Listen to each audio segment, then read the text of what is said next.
Hi, everyone. Thank you for joining us today for this conversation with Julie Moss from EMR Direct and Andy Heron from Cerner about Direct Trust's Trusted Instant Messaging Plus draft standard. And thank you for being with us today. Can you tell us a little bit more about what is Trusted Instant Messaging Plus? Sure, I'll take this one, Julie. To start off with, Trusted Instant Messaging Plus is an available draft for trial use industry standard that was developed right here in-house by Direct Trust Standards, a division of Direct Trust. And really what it focuses on is the instant use cases involving cross-organization and cross-vendor secure healthcare communications and transport. And the plus was to specify or show that it addresses additional capabilities beyond just messaging, such as file transfer, voice, and video. It leverages time-tested standards, that being XMPP and digital certificates, but we've assembled them in a way appropriate for use in healthcare. But most importantly, I think the aspect that Trusted Instant Messaging Plus brings is it takes advantage of common security and trust policy frameworks to ensure the accountability of all who are participating in the discussions, in the communications, and it creates that opportunity for that to rapidly expand and safely expand that participation. And I will be clear, the standard itself is not bound to direct trust policy in this respect. Rather, it's an open standard that can take advantage of direct trust policies in other communities as well. Julie, anything to add to that description? Oh, I think that's pretty great, Andy, and sums it up. We've had a great amount of collaboration developing the standard thus far, and are really excited to start putting it to use, I guess is what I would add. Great. Maybe you can tell me a little bit more about why we need TIM Plus, as we call it. Right. So given the current environment and the reality of telemedicine and virtual health, and challenges in being at home more than usual, in particular, it's more important than ever to enable instant virtual collaboration and dialogue related to healthcare delivery, wellness, and also being able to be certain that you have a consistent expectation across the board. So something that we focus on with TIM Plus is the idea that there are no surprises in the terms of use by requiring and adopting common policies in HIPAA, privacy and security protections that are regularly monitored and used by everyone. So in communicating through trusted instant messaging, we want to think about the importance of keeping mental wellness and substance abuse related dialogues private to parties that need to know about them. Another thing about instant messaging is I'm sure it's easy to imagine how this could occur, but we want to keep participants within workflows that they're already used to using in their work environment today in the healthcare industry. And we do that by breaking down current enterprise communication barriers to let them be more efficient and more productive during care coordination. We also invite interactions between a growing set of known and trusted vetted entities. Direct Trust has 2.4 million addresses in its network today for direct messaging. So allowing to have some, if not all of those participants be a part of Trusted Instant Messaging Plus, it makes this standard all the more worthwhile. An important aspect of that is knowing who's at the other side of the transaction. So something that Direct Trust has brought within direct messaging to date through the direct standard is a confidence about the fact that the person on the other side of an exchange with you has been identity proofed, and you know something about that organization that they work for or the individual person that their endpoint is issued to. So trust and identity and having confidence about it is something really important to the TIM Plus standard. In developing the TIM Plus standard, we need it not because we're looking to replace anything else, but because this is part of how we live our lives today, to have an instant messaging capability.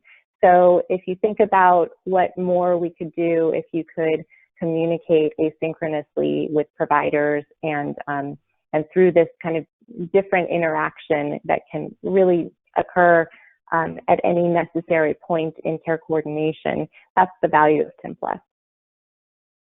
That's great. And, I want to touch on, you mentioned this kind of instantaneous real-time communication and the need for cross-organizational communication. So maybe, Andy, could you describe a little bit more about the circumstances in which someone would use Trusted Instant Messaging Plus?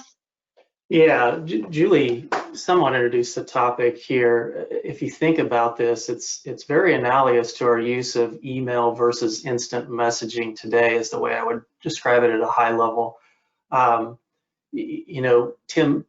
Trusted Instant Messaging Plus, or TIM Plus, is really geared towards more of those time-sensitive communications and collaboration needs that perhaps direct or the analogous email couldn't offer. But it's really unlimited. I mean, if you balance it against maybe the model of treatment payment operations, you can think about things in each one of those. For example, maybe on the front side of interactions to a healthcare system, you have EMT personnel and ER personnel collaborating en route to a hospital. Or then on the back side, think about use maybe in the acute care to the skilled nursing facility, and the coordination that we all know needs to take place to make those things, those interactions and those coordination efforts efficient. And then let's not forget also about the actual patient involvement in this as well, because patients can use something like this to collaborate with, say, a group conversation with a provider and maybe another family member to address questions and issues. So it's really, you can really go far. And if you think beyond treatment into payment, you can think about the patient interacting with billing questions with a payer representative, or maybe even on the provider side, the discussions that take place between provider support staff and payers around gaps in care and information that's required to fulfill billing information. So it's really wide open as to the types of things you can envision this being used for. It certainly sounds like it. Julie, is there anything else that you would want to add to what Andy just explained? No, I think those are great examples. Great. So maybe you two can describe more about what's the latest going on with Trusted Instant Messaging Plus. We talked a little bit at the very beginning about a draft standard. Can you bring me up to speed with what's happening right now in the standards space with TIM Plus? Yeah, we're at a point where we've just now at the beginning of August, late July, made the standard publicly available. I know there are a few folks out there who are beginning to exchange instant messages with each other. We're trying out the reference implementation, giving it a test drive, finding questions about it. It's a really cool time to be a part of the standard, because this draft is, ready to be molded and shaped as the healthcare industry and other industries that might leverage trusted messaging would like to. So really, really cool time. Wonderful. Anything to add, Andy? Yeah, I think once folks start to crack open the standard as it stands today, as Julie mentioned, they're going to find things in there like it allows for group conversations and file transfers, and certainly addresses the scalable distribution of that privacy and security aspect of policy and identity, and so it lays that groundwork. But it also, as Julie mentioned, there are opportunities for us to go further and expand that around, for example, seamless transition to voice and video capabilities. So it's certainly in the early stages, and definitely, as Julie mentioned, a great time for people who want to get engaged to help shape that future. Wonderful. So if someone does want to get involved and be part of shaping the future, how would they go about doing that? What are their options? Yeah, Julie, I'll take a first pass here. I think we've mentioned several in our dialogue today. First, if people just want to take a look at the spec itself, the draft for trial use spec is out there, as you mentioned, for people to be to view and take a look at what that means. There is also a reference implementation of that standard, which is open source on GitHub, that people can download to just kick the tires and actually see how it works. And certainly we're a community of involvement, so they can also reach out to others to test those implementations and to just try it out. And certainly, there are the membership to Direct Trust and the membership in the Direct Trust standards alternatively really is a more formal way if people want to, have a seat at that table and really help shape that standard as we move it forward. And then there's a Connect-a-thon. Do you want to tell us a little bit more about that? Sure. Julie, do you want to share any details first? Oh, I'd love to.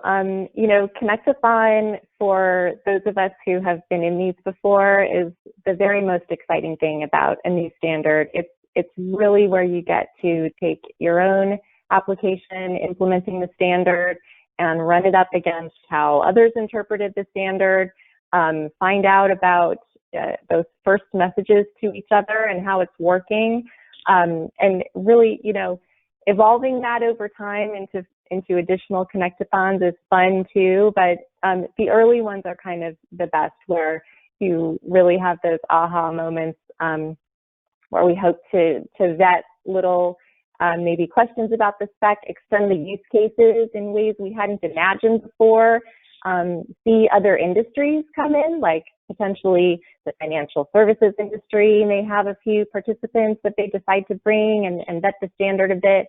So these early times are kind of the most exciting, and where, anything can happen really, as far as who shows up at the Connect-a-thon and what they'd like to be testing and what industry they might find secure messaging to be useful in. And Catherine, to Julie's earlier point too, we're a community of doers, so it's a great time. It's an active time, and one that's reflective. And frankly, we're lucky to have the participants we do to help move things like this forward. I think that's a great description of it, and it sounds like the place to be November 12th is at the Connect-a-thon, so I certainly will be there. Any final thoughts, words of wisdom about the TIM Plus efforts? I think it's reminiscent for those who participated back in the Direct Standards Day. We're at that stage now. We've learned a lot, but I think now we're ready to apply that and create something that I believe is a nice complement to and gets us even further in helping coordinate that care. So great time to get involved. Yeah, the opportunity for secure exchange in a way that has confidence in identity, it's cool to see that it's starting out, but I think it'll be really fun to see where it continues to take us. Agreed. Well, thank you so much for being with us today. And of course, if you have any additional questions about Direct Trust Standards efforts, you can always email standards@directtrust.org.